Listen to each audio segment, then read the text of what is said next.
একবার মাতা পার্বতী ও ভগবান শিব কৈলাসে বসে একান্তে সময় কাটাচ্ছিলেন। ভগবান শিব দেখলেন পার্বতী যেন কেমন অন্যমনস্ক হয়ে বসে আছেন, কোনো কিছুতেই যেন তার মন নেই, তাকে অস্থির দেখাচ্ছে। তাই ভগবান শিব বললেন, হে পার্বতী, আজ তোমাকে অন্যমনস্ক লাগছে, তুমি কি কিছু ভাবছো?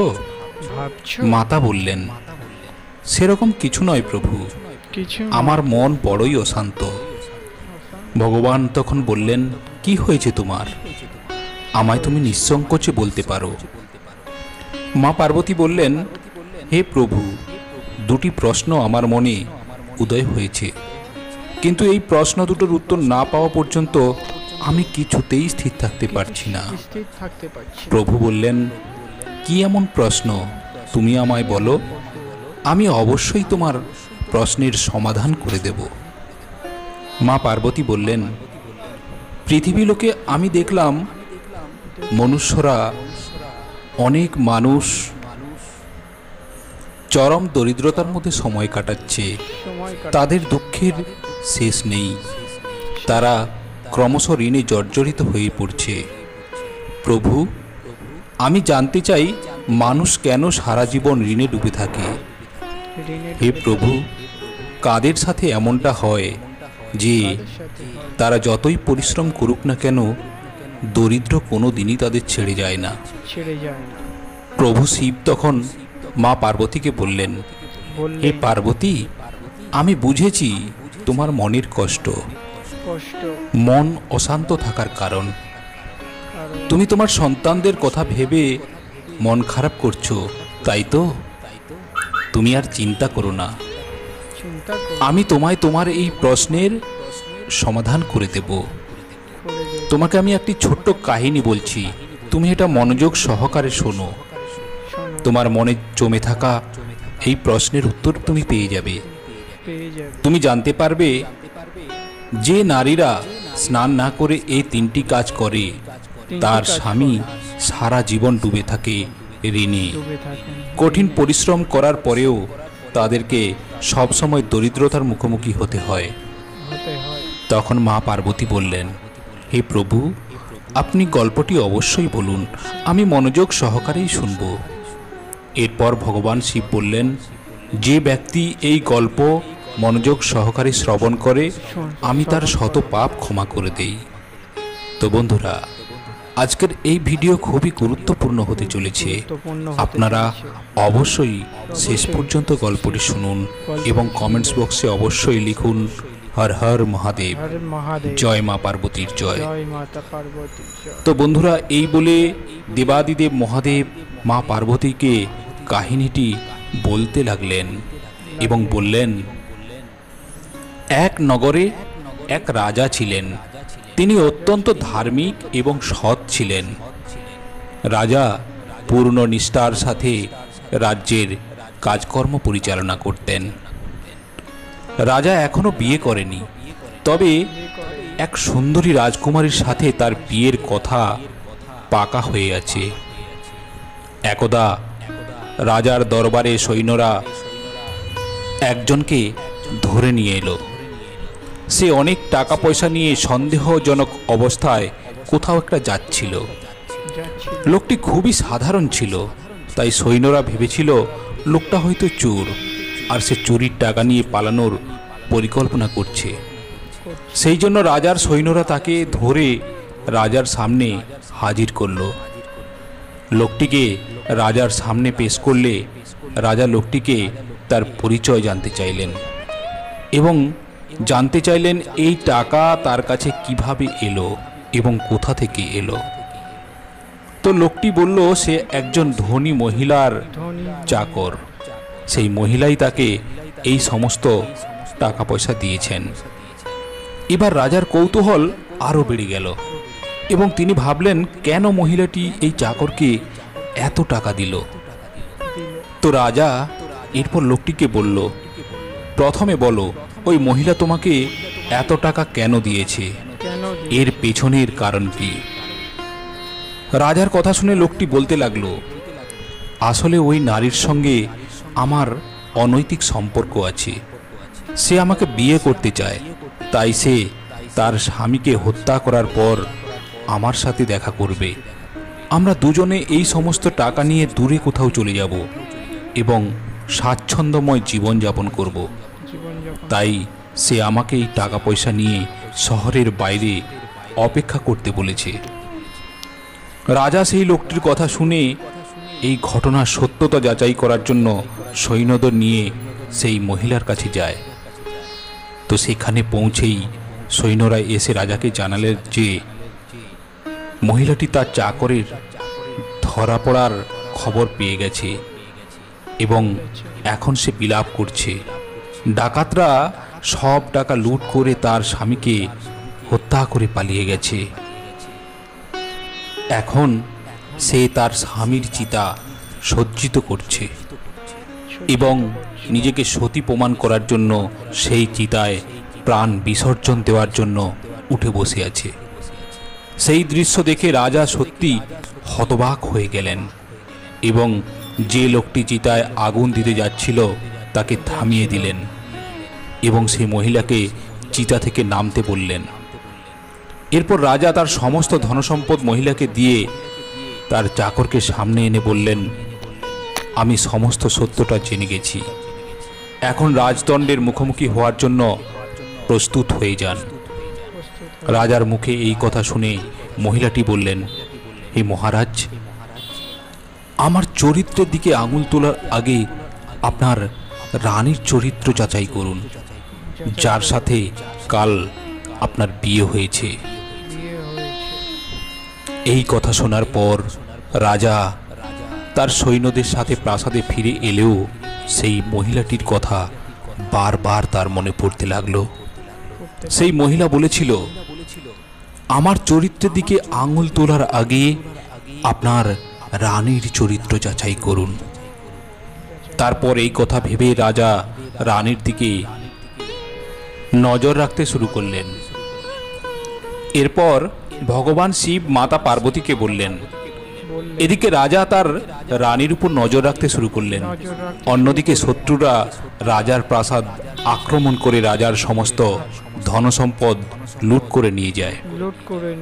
এরপর রাজা একটি টাকার সন্ধানে এদিক ওদিক ঘুরে বেড়াতে থাকেন এবং রাজা অন্য রাজ্যের রাজাদের কাছ থেকে ঋণ নিয়ে রাজ্য পরিচালনা করতে থাকেন। এদিকে রাজা তার রানীকে নিয়ে খুব চিন্তিত ছিলেন। সেই কারণে রাজা তার প্রজাদের ঠিকমতো দেখাশোনাও করতে পারছিলেন না। এরপর ভগবান শিব মা পার্বতীকে বললেন।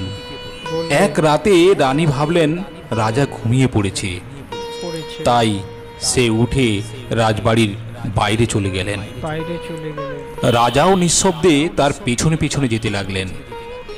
রানী কিছু দূর গিয়ে এক ব্যক্তির বাড়িতে গেলেন। রানীকে দেখে সেই ব্যক্তি সাথে সাথে উঠে গেলেন এবং রানীর সাথে পাশের কুঁড়ে ঘরে ঢুকলেন। তারপর রাজা উঁকি মেরে কুঁড়ে ঘরে যা দেখলেন তা রাজার পক্ষে সহ্য করা কোনো মতেই সম্ভব ছিল না, কারণ রানী উলঙ্গ হয়ে সেই ব্যক্তির সাথে গোপন সম্পর্ক করছিল। তখন রাজা অনেক দুঃখ পেয়ে ভাবতে লাগলেন, তিনি রানীকে এত ভালোবাসেন, তবুও তিনি তার সাথে প্রতারণা করছেন। তখন রাজার ক্রোধের সীমা ছাড়িয়ে যায় এবং কুঁড়ে ঘরে প্রবেশ করে ওই ব্যক্তি ও রানীকে মেরে ফেলে। এভাবে রাজা যখন রানী ও ব্যক্তিকে হত্যা করে রাজপ্রাসাদে ফিরে আসলেন, তখন তিনি দেখলেন শত্রুরা তার প্রাসাদে আক্রমণ করে রাজপ্রাসাদ দখল করে নিয়েছে। তারপর তারা রাজাকে দেখে তাকেও আক্রমণ করতে থাকে। রাজা কোনোভাবে তার জীবন বাঁচিয়ে বনে চলে যায়। এইভাবে রাজা পালিয়ে যাওয়ার পর শত্রুরা তার রাজ্য দখল করে নেয়। এরপর রাজা অসহায়ভাবে বনে বনে ঘুরতে থাকে। অর্থের অভাবে নিজের শরীরে ঠিকমতো কাপড় পরতে পারছে না। এভাবেই কিছুদিন কেটে যাওয়ার পর একদিন তিনি বনে এক ঋষিকে দেখতে পান এবং সেই ঋষি আর কেউ নন, স্বয়ং ভগবান শ্রীবিষ্ণু মা লক্ষ্মীর সাথে ছদ্মবেশে ভ্রমণ করছিলেন। তখন ভগবান শিব বললেন, হে পার্বতী, এখন তুমি অবশ্যই ভাবছ কেন ভগবান বিষ্ণু রাজার সাথে দেখা করতে আসলেন। আমি আপনাকে বলতে চাই যে রাজা খুব ধার্মিক, দয়ালু ও সরল প্রকৃতির ছিলেন এবং কখনো কারো ক্ষতি করেননি। প্রতি জন্মে তিনি ভালো কাজ করতেন, তাই ভগবান বিষ্ণু তাকে দর্শন দেন এইভাবে। তো এরপর সেই রাজা ঋষির চরণ ছুঁয়ে আশীর্বাদ চাইলেন এবং বললেন, হে ঋষি মহারাজ, আমার দিনগুলো এত ভালো ছিল, আমার টাকা পয়সার কোনো অভাবই ছিল না, কিন্তু হঠাৎ কি হলো জানি না, বিয়ের পর থেকে আমার সব কিছু পরিবর্তন হতে শুরু করে। অন্যের কাছ থেকে অনেক ঋণ হয়ে গেছে, আমার রাজপ্রাসাদ সহ সমস্ত রাজ্যও চলে গেছে। শেষ পর্যন্ত আমার রানীও আমার সাথে প্রতারণা করেছে। আমি জানতে চাই কেন এমনটা হলো। আজ পর্যন্ত আমি কারো খারাপ করিনি এবং কারো খারাপ করার কথা ভাবিও নি। তখন ঋষি বেশধারী ভগবান বিষ্ণু বললেন, এটা তোমার দোষ নয়, তোমার ভালো কাজের কারণেই তুমি সিংহাসন পেয়েছিলে, কিন্তু যখন থেকে তোমার বিয়ে হয়েছে এবং রানী তোমার ঘরে এসেছে, তখন থেকে রানী প্রতিদিন স্নান না করে 3টি কাজ করতে থাকলেন।